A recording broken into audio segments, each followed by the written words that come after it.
In an instant, my world turned upside down when my husband's voice, sharp and unforgiving, cut through the phone. "Why do you always collapse when I need you?" he complained, as if oblivious to the urgency that had me rushed to the hospital, our unborn child's safety hanging by a thread. "We're here hungry, waiting for your terrible cooking, and you're off relaxing in the hospital," he continued, his words devoid of concern. He declared he'd had enough and was going to dine out with his parents, leaving me to find my own way home. His anger reached me even through the phone, blaming me as if I were at fault for a dire situation, instilling fear and worry in me, especially for our unborn child whom I was desperate to protect. Once, I was a passionate cosmetic salesperson, recognized for my dedication and hard work, with a collection of awards and a reputation for excellence. I loved my job and the confidence it brought me. Meeting my husband seemed like a fairy tale, leading to a whirlwind romance and marriage. But the joy of discovering my pregnancy came with a tough decision to leave my job due to the risk of miscarriage, a choice made with our family's future in mind. As I navigated the challenges of pregnancy, my husband's support waned, transforming from excitement to frustration. Simple tasks became monumental, and my attempts to meet his expectations often fell short. "Where's my lunch?" he'd ask, only to scoff at the simple sandwiches I managed to prepare, citing my inability to handle smells. His words stung. Pregnancy is not an illness, dismissing my struggles and leaving me to fend for myself. This shift in his behavior was a stark contrast to the man I fell in love with. His companionship at doctor's visits faded, as did his empathy for the household chores that now seemed insurmountable to me. Our home, once a place of mutual respect and love, felt increasingly like a battleground, with me trying to protect not just my well-being, but that of our unborn child, clinging to the hope that somehow we'd find our way back to understanding and support. Perhaps he's just exhausted. He's taken on a mentorship role for a newcomer at work, and it's been demanding. This might explain why he's been less patient and more irritable with me lately. I keep telling myself that once our baby arrives, his hectic schedule will calm down, and we'll find our rhythm as a family. "It's going to be okay," I whisper, caressing my growing belly, trying to stay positive despite the struggles with my changing body and our strained relationship. Yet things haven't gotten better between my husband and me. To add to the tension, my in-laws have started to drop by without notice, increasing my stress levels. They question the cleanliness of our home and express concern over how we'll manage once the baby is here. Despite their criticisms, they expect hospitality and demand I prepare something for them to eat on the spot. Caught off guard, and without any preparations, I feel overwhelmed and criticized for not being a better host. Each visit from my in-laws ends with them leaving in disappointment, my husband siding with them, never defending me. Doing my best isn't enough. I'm left feeling inadequate in their eyes. On one such visit, after being sent out to buy groceries while heavily pregnant, I collapsed from the strain. I woke up in the hospital, learning I had passed out from overexertion, but thankfully, our baby was still safe. The doctors advised a few days of rest in the hospital. Seeing missed calls from my husband on my phone, I realized he must have been worried when I didn't return from the store. Yet when I finally called him back, hoping for some concern or relief in his voice, I was met with anger instead. "Where have you been?" he demanded, his words harsh and unforgiving, as if my health and our baby's safety were of no concern to him. Hearing his harsh words, I shuddered. "I'm sorry, I collapsed at the grocery store and was rushed to the hospital. They've put me on IV fluids and advised me to stay here for a few days for observation." But his response was cold and impatient, as if my well-being mattered less than his inconvenience. "You collapsed? And I'm supposed to care? Why don't you answer when I call you? You're so slow." His words cut deep, and I couldn't bear the thought of our unborn child being exposed to such negativity. "Please, stop yelling. It's not good for the baby." I tried to reason with him, but it was futile. He continued, undeterred by my plea for kindness. "We're here starving, waiting on your terrible cooking, and you're just taking it easy in the hospital." His intent to dine out with his parents and leave me to fend for myself, even in my condition, was clear. His voice, filled with anger and devoid of concern, made me recoil, Not wanting to expose my baby to any harsher words, I ended the call, feeling utterly alone and disheartened. As I returned to my hospital room, tears began to stream down my face uncontrollably. It was in this vulnerable moment, a familiar and comforting voice reached out to me. "Are you okay?" I looked up to find Helen, a customer I had grown close to during my days as a cosmetic salesperson, offering me a towel. Recognizing her immediately, relief and warmth flooded through me. "Helen, it's really you. I'm so glad you remember me." Our reunion felt like a twist of fate, a much-needed reminder of kindness and human connection in my darkest hour. Helen had been more than just a customer. She was a woman who, after a difficult divorce, had lost her self-confidence and had stopped wearing makeup entirely. I remembered the day I approached her at the cosmetics counter, offering to help her try some makeup. The transformation in her appearance was more than just physical. It was a moment of emotional healing for her, a step towards regaining her self-esteem. Over time, Helen became more than a customer. She became a friend. But suddenly, 5 years before I left my job, Helen stopped coming, and I had always wondered what had become of her. Now, here she was, a beacon of support when I needed it most. I had returned, hoping to reconnect with you, Helen. To my surprise, when I visited your previous place of work, I learned you had left, which really took me aback, Helen shared, her voice filled with a mix of surprise and disappointment. I apologize for suddenly dropping in. I was actually abroad for work. You see, I run a business overseas and it's been quite hectic. It's been ages since I've had the chance to enjoy American cuisine. So once things settled down a bit, I decided to come back. And would you believe it? Right after I tried to find you, I ended up here with appendicitis, she explained, her laughter lightening the mood despite the circumstance. It's just in the early stages, so medication should do the trick. Plus, if I were still abroad, the treatment costs would have been astronomical. In a way, I'm relieved it happened here. Helen continued, her optimism and familiar smile infectious. This unexpected reunion lifted my spirits, and we found ourselves joyfully reminiscing about the past. As the conversation deepened, Helen, with her ever-so-kind smile, gently probed, "You don't have to share if you're uncomfortable." But I couldn't help but notice you were upset earlier.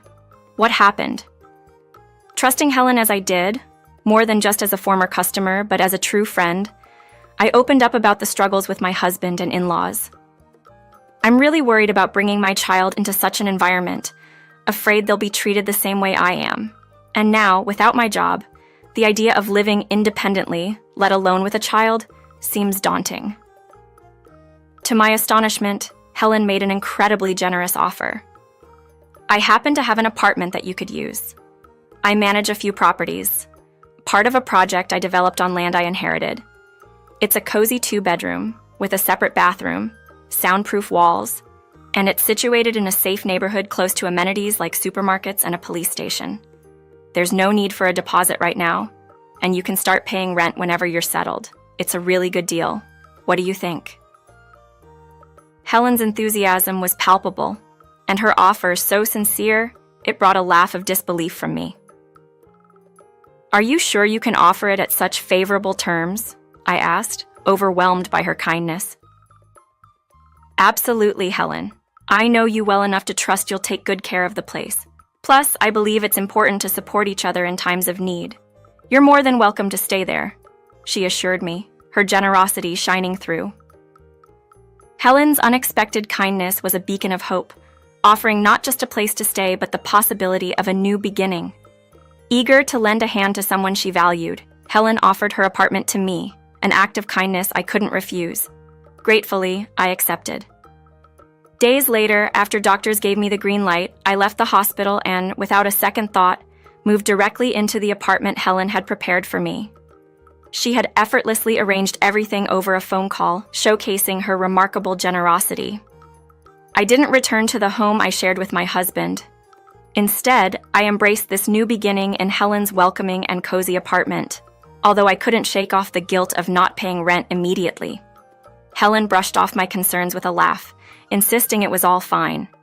During my husband's working hours, I stealthily returned to our shared home to retrieve my belongings, realizing how little there felt truly mine. The house felt as empty as my heart did within its walls. Helen's support didn't stop with the apartment. She introduced me to a lawyer who had once helped her, solidifying my decision to pursue a divorce. The lawyer's encouragement was a beacon of hope, and with each hospital visit confirming the health of my growing baby, my resolve strengthened. On one such visit, as I stepped outside, my heart sank at the sight of my husband waiting for me. Panic surged through me, and though I tried to escape, my pregnant condition slowed me down. He confronted me about the lawyer and our living situation, his grip tight on my arm. I stood firm, insisting on communication through the lawyer for any discussions regarding the divorce, compensation, and child support. His refusal to provide support and demands for me to return were met with my refusal. As he tried to forcibly take me back, a young woman intervened. Rebecca, as she was called, knew my husband and immediately took a protective stance in front of me. Their familiar exchange did little to conceal the tension. Rebecca challenged my husband, George, refusing to let him take me against my will. Her determination and the threat of involving the police were enough to alter the dynamics of the situation, providing me with a glimmer of hope and the courage to stand up for myself in this unexpected confrontation. Today, when my husband heard the mention of the police, he looked scared and quickly left. I felt a rush of relief that made my legs weak. The woman, Rebecca, quickly came to my side to support me. "Are you okay?" she asked as I apologized, explaining how relieved I felt. Rebecca didn't hesitate to call a taxi for me, insisting on making sure I got home safely. Even though I felt bad for the trouble, she assured me it was no bother. When I told Rebecca my address, she was surprised to find out I lived just below her. It was a happy coincidence that we were neighbors. Rebecca, cheerful and caring, turned out to be a new employee at my husband George's workplace. She had reported George's inappropriate behavior, leading to his removal as her mentor. George was known for his lack of empathy towards female employees, making insensitive comments about personal issues like menstruation and marriage. Rebecca shared how George's behavior wasn't just a problem at work. I knew it all too well from how he treated me during my pregnancy. 3 weeks after our meeting, Rebecca and I had grown close, sharing dinners like friends. She updated me that George had been transferred to a subsidiary company after a series of complaints and issues at work. Interestingly, Rebecca was the daughter of Helen, a successful businesswoman who managed several properties, including the apartment I was staying in. George had bragged about handling Helen's account, but his behavior led to a shift in his professional standing. Helen had pushed for George's transfer after learning about his actions both at work and towards me. Rebecca, determined and capable, had taken steps to address workplace issues without relying on her mother. But once she realized I was connected to her mother, she felt compelled to act. Helen encouraged Rebecca to present all evidence against George, leading to his transfer. Now, with his decreased income and increased workload, George's position had significantly changed. Helen, with her experience, advised me not to give in to any of George's attempts to gain sympathy, emphasizing the importance of staying firm in my decision to divorce. Her advice, coming from someone with her background and knowledge, was incredibly reassuring. After deciding to divorce George, he tried to reach out through the lawyer, sharing how tough work was and how much he missed me. He even said he was sorry and wanted me back. But I stayed firm on my decision to divorce, supported by Helen. George had no choice but to agree to the divorce and the terms for child support and damages, which he would pay over time. However, my next big challenge was dealing with my in-laws, especially my father-in-law, who was overly excited about the baby being a boy. I sensed trouble brewing, and soon enough, my in-laws made their move. One day, as I was heading out, my father-in-law grabbed my arm. He had followed Rebecca, thinking to confront her, and then saw me. He demanded that I hand over my baby once born, claiming the baby was the family's heir. Despite my attempts to free myself, his grip was strong.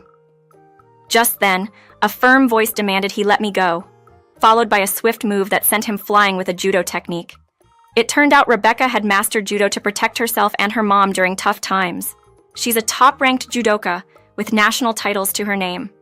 Rebecca confronted my father-in-law, criticizing him for overlooking George's actions and trying to meddle in my life. She defended my right to start anew, emphasizing that interfering was the last thing they should do. The sound of sirens was getting closer, and it turned out Rebecca had called for help before coming to rescue me. My mother-in-law, who had been waiting nearby in the car, watched quietly as the police arrived and took both her and my father-in-law away. My father-in-law ended up being arrested, and after some reflection, my mother-in-law decided to divorce him. She wanted to start over and live a life not dictated by others, choosing to move back to the countryside. George tried to convince his mother to let him come with her, saying he was tired of his job and the long hours. But she firmly rejected him. Through the lawyer, my mother-in-law expressed her apologies to me and left behind some money as a gesture of goodwill. Helen explained to me that it's common for people to feel lost after leaving a marriage and that the money was likely my mother-in-law's way of saying sorry and supporting my son's future. I was surprised by her support, considering her past behavior, but grateful for her attempt to make amends. After finalizing the divorce, I gave birth to a healthy boy. My mother-in-law settled in the countryside, choosing a life of solitude over staying with George. When my father-in-law was released, he discovered the house was gone, demolished by my mother-in-law before she left. He ended up moving in with George, which only led to more trouble and eventually George's resignation from his job due to a damaged reputation. Despite everything, child support payments continued to arrive reliably, likely managed by Helen and the lawyer. Rebecca, for her part, received recognition at work and became a project leader, much admired by her colleagues. Helen's projects, including women-only properties and housing for foreigners, were thriving. And as for me, once my son was old enough, I planned to return to work. Helen had offered me a position at new high-end cosmetics store she was opening. Helen continued to support me and showed affection for my son as if he were her own grandchild. Rebecca also made time to visit us. Both of them reminded me of the strength and kindness that had helped me through the toughest times. I was determined to be just as strong and protective of my son, inspired by the incredible women who had supported me.